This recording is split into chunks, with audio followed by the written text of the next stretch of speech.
Every genre has their own tricks for song arrangement. In this video, I'm gonna show you how these 3 golden rules will essentially help you take random little song ideas or maybe like a little 8 or 16 bar loop and turn them into fully fleshed beat and song ideas. Let's get into rule number 1, the rule of contrast. Making a song can sometimes be like making a movie. Could you imagine watching a movie and the first scene is where the main character's best friend dies in a crazy fire and people are crying and there's this love story happening, but you had no context on what's going on? That'd be kind of odd, right? Think about what a movie does. A movie takes characters and builds certain elements and makes you fall in love with certain storylines, and then all of a sudden we'll use these moments of contrast to kind of really convey an epic scene or an emotion. And honestly, a lot of times music is the same thing. It's a journey you have to go on. So an important thing to understand is that when you're working on song arrangement, you need to show the listener elements of your song, but then you need to switch it up and have that contrast to really keep the listener excited. A lot of times this can happen when the drums and the bass comes in, let's say on something like a trap beat, or in other cases, it's when the drop hits on an EDM song. You can even contrast elements of your song in a very subtle way. If you look at something like lo-fi, it might not be as extreme. It might just be some very simple percussion coming in. But the thing to note here is that contrast in the sections and stuff changing, and sometimes the breakdown, having the main melody get pitched down all of a sudden. That contrast is helping you tell that story throughout the song, and it keeps the listener guessing on what's going on, but you don't have to contrast so crazy to the point where it's a completely different song. So one of the reasons I wanted to bring this tip up is because a lot of newer producers who show me their music, I tend to hear their song kind of stay the same, like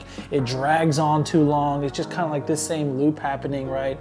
And a lot of cases, if they just like took away elements and then brought them back in, added that contrast, even a simple 16 bar loop can keep the listener excited for a longer period of time. Golden rule number 2, no harsh transitions. So this is making sure that 2 different pieces of your song mesh together and they transition properly. There's a lot of little tricks you can do, and I'm about to show you in my DAW to help those sections flow into each other. And the weird part about this is that this transition is actually something in your gut that you kind of feel. And this is something that your intuition kind of picks up on, because you're gonna try a lot of little stuff and it's not gonna be like flowing together properly until it finally clicks. And when it does finally click, you'll know. And I know it's a weird piece of advice to say trust your gut, but this kind of thing is definitely that case. All right, so the first trick I want to show you is just reversing a cymbal. It's very easy, but to be honest with you, it almost always works. And I'm actually gonna be using a lot of samples from our free Duality beta pack. That's a crazy production suite we have coming up. You can grab this beta pack for free in the description, so if you wanna follow along with that, you can.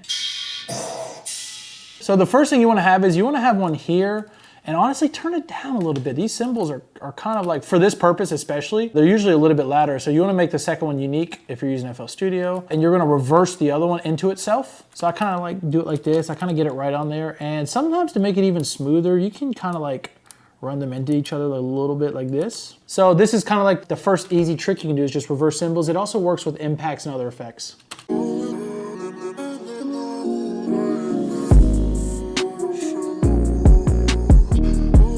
It's super simple, it's super subtle, but it works. And you can also do this with other sounds, so let me show you a few different variations so you can kind of hear.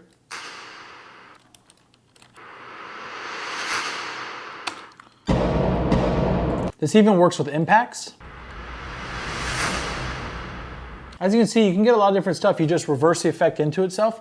And sometimes, I'm not gonna say it works every time, so I don't know if it'll work, but sometimes you can even do certain ones leading up, but don't put something on the other side, and it can create this dramatic effect. So I'm gonna do that same thing, but watch, I'm gonna cut some elements here.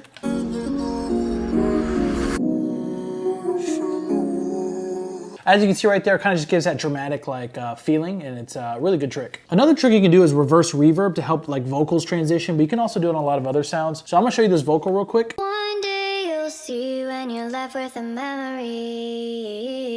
You just want to route it into your mixer. You can do this with any reverb, but you want to jack up the wet, jack up the decay. I like to still do a low cut so it doesn't get too muddy. And all you want to do is just record that sample. So I'm going to open up Edison real quick. I'm going to turn on the record. I'm just going to click play and stop.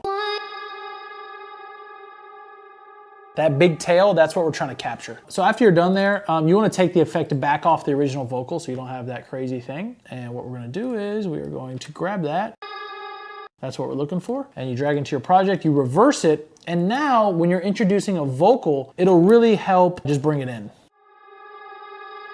One day you'll see when you're left with a memory.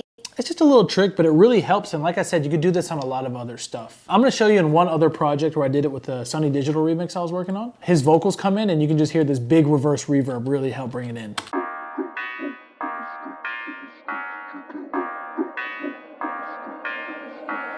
Wake up, get my blunts rolled. Hey. But right here, it was that same trick. Wake up, get my blunts rolled. Yeah, it's just a really easy trick to use to smooth out those harsh transitions.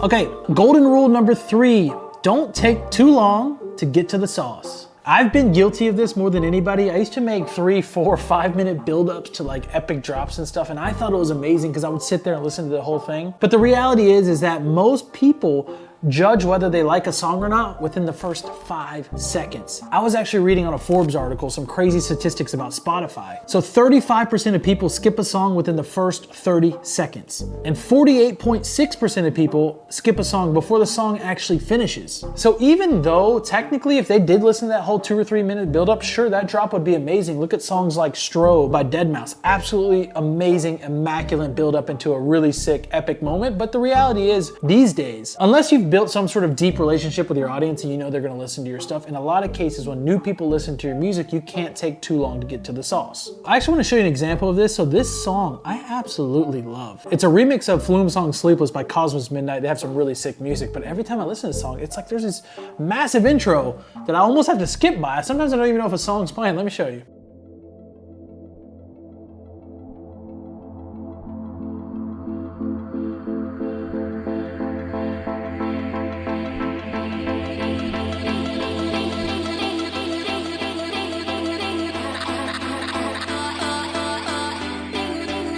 So already right here, it took about 17 seconds to kind of get into the meat of it. And I know the cinematic effect is really nice. This song came out 11 years ago, and don't get me wrong, it did well. But there's songs like that in today's kind of aggressive algorithm-based culture that I think a lot of this stuff, you can kind of get to your stuff just a little bit quicker just because people's attention spans are a lot smaller. And don't get me wrong, guys, I would prefer to just sit back and listen to stuff. But, and this is the drop part, which ends up coming in about 40 seconds, but yeah, it's fucking sick. Let me just play it.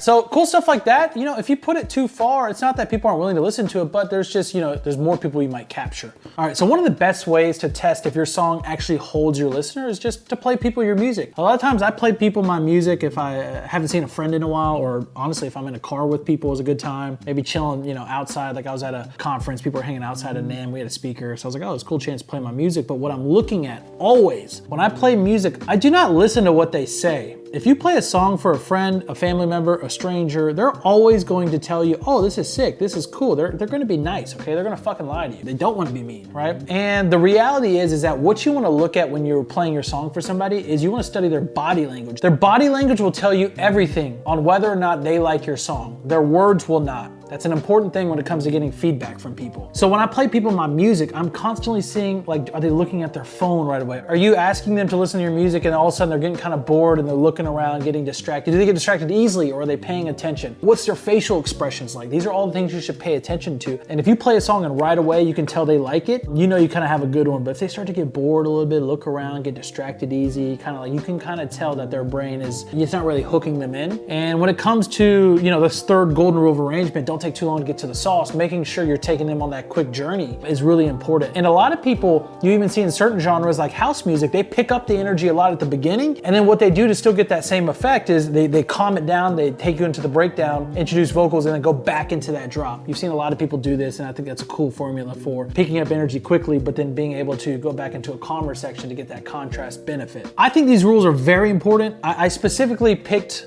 some foundational philosophies that I thought would help a lot of genres, because the reality is that the little techniques and the little sounds and stuff will change over the years in between genres, but these core philosophies are kind of the ones that essentially have helped me regardless of what genre I'm making or what year it is, right? I've been doing a lot of this stuff, you know, 5-6 years ago, and it still holds true today. Oh my God, all right guys, so there's a fourth golden rule. I almost forgot to mention it. You need to download the Duality Beta. The Duality Beta is what I was pulling some of these effects from, but this thing has everything you need from FX, really cool one-shots. It has incredible melodies and a lot of really great stuff. Is it a song arrangement golden rule? No, but it's fucking amazing, okay? And you guys should check this thing out. We have spent a lot of time on this production suite. If you guys want something to help you make amazing music in every single genre imaginable, there's 10 different genres in here. There's a lot of great source material for you to remix, flip, grab the stems, do other cool stuff with it. And there's actually a free beta pack, the one I was using in this video, in the description. Go check that out. And if you want the full version, we're dropping only 1,000 licenses, and that includes an awesome USB and an exclusive unreleased plugin that you get for free, and that is the only way to get it. So be sure to check out Duality. Anyways, I hope you guys enjoyed this video, and if you guys have any other questions, feel free to leave a comment and